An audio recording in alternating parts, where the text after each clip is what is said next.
Range কর্মকর্তার কার্যালয়, বাঁশখালী, ফাঁসিয়াখালী বন রেঞ্জ।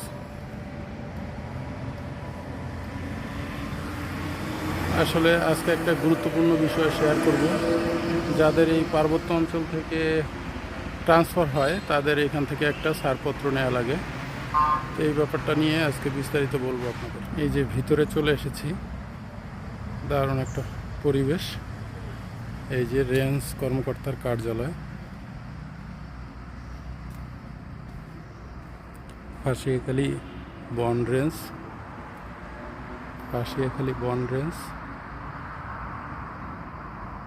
কক্সবাজার উত্তর বন বিভাগ।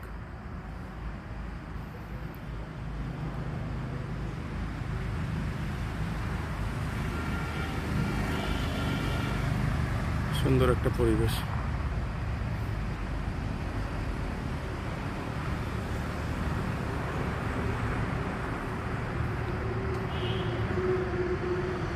এখন ভিতরে আমি কথা বলেছি, তারা একটা নির্দিষ্ট ফর্ম পূরণ করে আমাকে ছাড়পত্র দিয়ে দেবে।